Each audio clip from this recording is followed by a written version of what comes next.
Okay. So that's one example here, okay? Let's do another one then. So this is y equals 3 times x squared minus 3. This is another example. Okay, so here, again, we will learn in chapter 3 how to actually graph these things without doing all this by hand. So we won't, you know, what I mean is without just going right to Desmos or a graphing calculator. But for now, let's actually just sketch some plot some points. Let's just do that. Okay, so again, these numbers, these x values, I kind of chose randomly. I mean, the more x values you choose, the more accurate your graph will look like. So when x is -2, we plug it in, right? And we calculate our y. Right? We have 3 times -2 squared minus 3, right? I'm plugging it in. That's 3 times 4 minus 3, which is 9. So this is on the graph. This point's on the graph. When x is -1, right? Okay, when x is -1, we have y equals this, which is 0.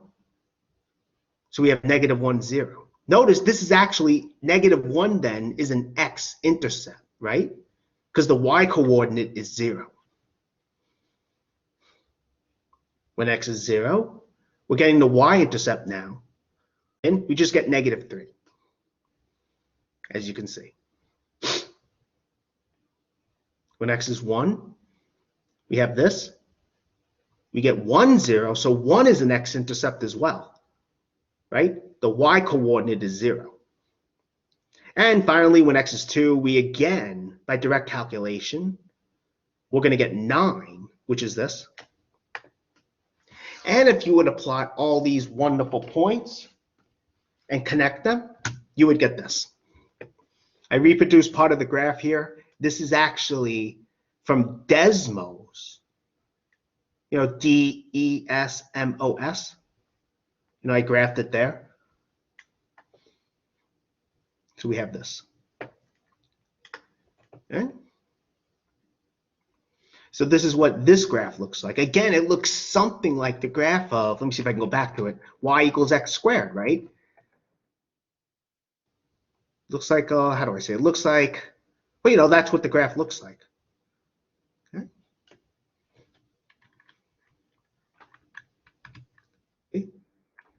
Something like this. Okay. That was good. Notice also we actually got the x-intercepts, right? So we didn't have to factor or use the quadratic formula. We just stumbled upon them, so to say.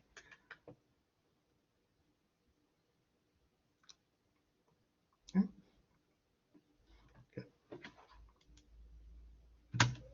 Here's this example. I actually do sketch the graph, but let's say we only wanted to find the x-intercepts, right? We set, what do we do?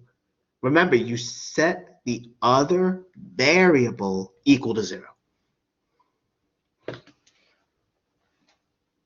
You set the other variable equal to 0.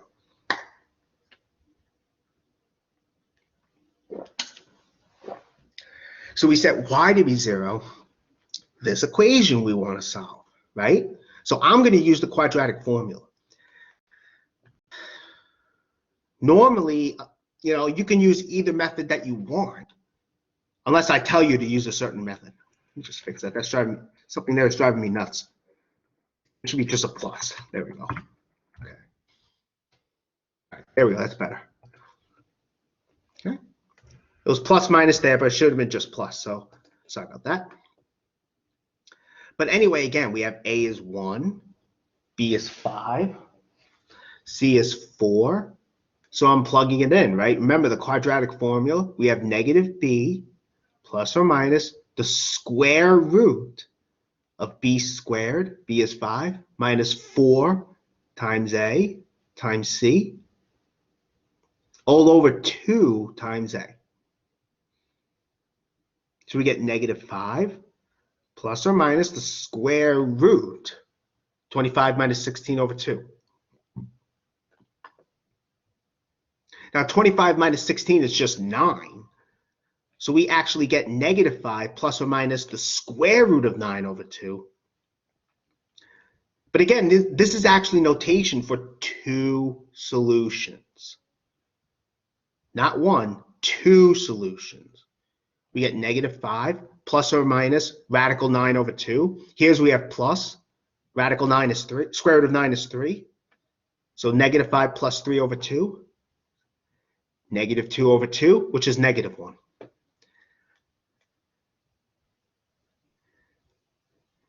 For the other one, instead of addition, you have minus, subtraction that is, negative 5 minus 3, radical 9 is 3 over 2,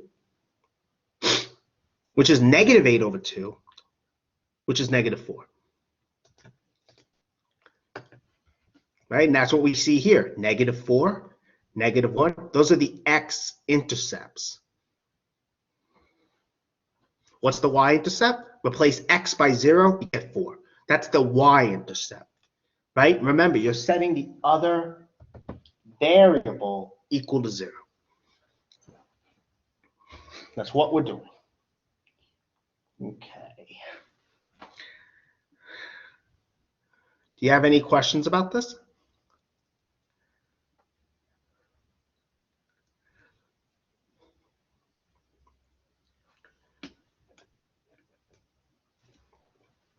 I mean, remember also, unless I tell you to use a certain method, you can use either method for solving this kind of equation.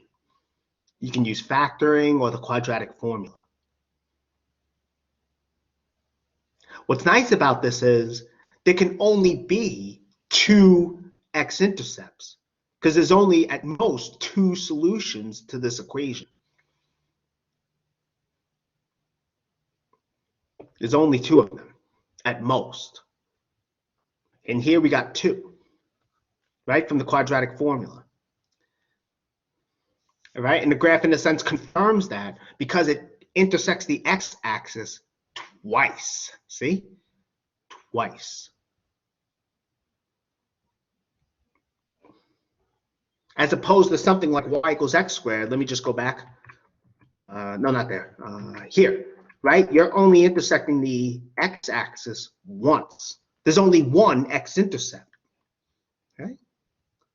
And that's 0.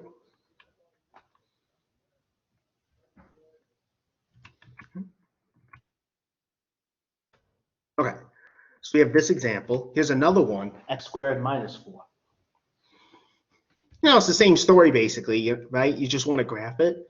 So we take different x values, plug it in for each x, right?